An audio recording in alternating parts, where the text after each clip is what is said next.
यार मैं मिनट से आए थे मतलब क्या खोपड़ी यार, खोपड़ी कहाँ है यहाँ देख मैं तड़की दिखाई दी तो पावना जिसमें दोनों कहना सर अंकल कुछ नहीं काटा इसमें तो लिखट लिया निकले यहाँ सजा रहा है इसमें सिर में जो सिर था उसमें सिर करनी हो रही तुम्हें पता मुझे वो किरण लगी नहीं दिखा था जी बम्बई। हाँ मगर मतलब वो लेकर आए थे हम। एक बार लाइन बागपत की हिम्मतपुर सुजीती गांव से एक रहस्यमय और हैरान करने वाली घटना सामने आई है, जहां शमशान घाट पर जली हुई एक चिता से अस्थियां गायब हो गई हैं। मृतक जितेंद्र पुत्र धर्मवीर उम्र 47 का अंतिम संस्कार शुक्रवार सुबह किया गया था, लेकिन रात में जब परिजन शमशान पहुंचे तो चिता से अस्थियां गायब थी और पास में 2 उपले व एक जला हुआ दिया मिला। इस घटना से पूरे गांव में डर और दहशत फैल गई है। ग्रामीणों का आरोप है कि यह किसी तांत्रिक क्रिया के लिए किया गया है, क्योंकि पहले भी 2 बार इसी तरह की घटनाएं हो चुकी हैं, लेकिन इस बार मिले उपले और जले दिए ने शक और गहरा दिया है। अब गांव में चर्चा का माहौल है कि आखिर कौन कर रहा है ये सब अंधविश्वास कृत्य और क्यों हो रही है रहस्यमय घटनाएं। हिम्मतपुर सूरती हुआ हमारे गांव में, जैसे परसों एक लड़का एक्सपायर हुआ जितेंद्र नाम का, तो मैं कल उनके घर उनके दुख में शामिल होने के लिए गया था। तो उन लोगों ने बताया कि जी वहाँ पे शमशान घाट में अस्थियों के साथ में कोई तांत्रिक किस्म का व्यक्ति कोई छेड़छाड़ करे और वहाँ पर कुछ टोने टोट के भी, वो तो मैं खुद भी देखे, जैसे वहाँ दाह संस्कार में हम गए शमशान घाट में तो वहाँ टोने टोट के हुए, कई दफ़ा हमको भी मिल लिए। और जैसे तीसरे दिन भाई आज जैसे दाह संस्कार किया तो एक दिन बीच में छोड़ के तीसरे दिन उसकी अस्थियों को जैसे लेने के लिए जाते हैं, फिर उनको भाई हरिद्वार या शुक्रताल के लिए जाते हैं। तो वहाँ पे उन लोगों ने पहरा भी दिया कल रात में कि भाई ऐसा कुछ किया जा रहा। तो इस मामले को हम उच्च अधिकारियों के संज्ञान में डाल लेंगे और इसकी जांच कराएंगे, और अगर ऐसा है तो ऐसा करने वाले के खिलाफ कठोर कानूनी कार्रवाई अमल में लाई जाएगी। पहले भी घटना हुई, पहले भी बताया लोगों ने कि जी शमशान घाट में ऐसा कुछ अस्थियों के साथ में किया जा रहा, तो संज्ञान में तो पहले भी 2 बार पहले भी आ चुके हमारे।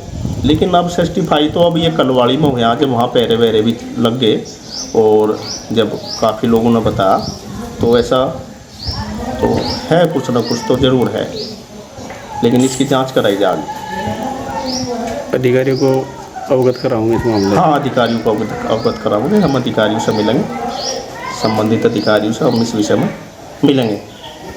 गुजर गया और इससे पहले 2-3 महीने पहले एक हमारी भावज लगी थी, वो अभी गुजरी थी। और जो हमारे चाहने हैं उसमें हमारी जो चिता लगाई जा उसमें हम तो फूल कह दें, हड्डी कह लें, तो उनके साथ में छेड़छाड़ करी जाती है और उसमें ठा भी लेते हैं, ठाते हैं उसमें। और जहाँ कल भी हमने उसका पहरा भी दिया तो भी हमें उसमें छेड़छाड़ पाई, और आज हमने फूल चुके जो भी हमें पाई थोड़े बहुत वे हमने हरिद्वार के लिए भेज दिए हैं। इसके लिए हमारे यहाँ कोई भी कार्रवाई नहीं कर रहा, कोई या तो तांत्रिक है, ये हम भी नहीं कह सकते, हमें जानकारी कि कौन है कौन नहीं। हमने उसका पहरा भी दिया तो भी हमें उसका कोई पता नहीं चला। इसी वजह से पहरा दिया था रात। हाँ जी, इसी वजह से पहरा दिया था अगर भाई कोई चिता को छेड़छाड़ न करे।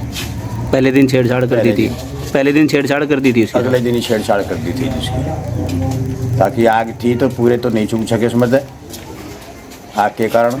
बाकी हमने फिर भी पहरा दिया, फिर भी उसमें तो कुछ फूल चले गए चुके। तो जी हमें तो कोई तांत्रिक है, हम इस बात को भी नहीं कह सकते, हमने कोई देखा तो है नहीं। अगर हम किसी का नाम ले, शक है पर आपको शक है तांत्रिक के वगैरह का, कोई इस तरह का वो कर रहा। हाँ पहले भी घटना हुई कहीं। हाँ जी, पहले भी घटना में बताई थी। हमारा भाई बहादुर है इसी परिवार का, उसकी बहू गुजर गई थी, करीबन 3 महीने करीब हो गए। उसके तो फूल पाए ही नहीं थे, उसके तो ज़्यादा 50-100 ग्राम फूल निकले थे, क्योंकि उससे पहले कोई ऐसा चांस नहीं हुआ था, कोई भी इस बात की देखभाल नहीं करा था। ठीक। घटना जी मेरे भाई थे बड़े, वो बीमारी के कारण एक्सपायर हो गए जी। तो हमने 10:30 बजे के आसपास दिन के उन्हें अग्नि विसर्जन करा। तो दिन में आदमी 2-3 बार शमशान घाट चले जाते हैं आदमी देखने के लिए, भाई कुछ अधूरा तो नहीं रह गया, भाई पूर्ण रूप से अग्नि को प्राप्त होगी नहीं होगे। तो हम सिर्फ शाम को करीब 9:30 बजे के आसपास वहाँ पहुँचे, तो मैं वहाँ 2 दिए जले हुए मिले, 2 दिए।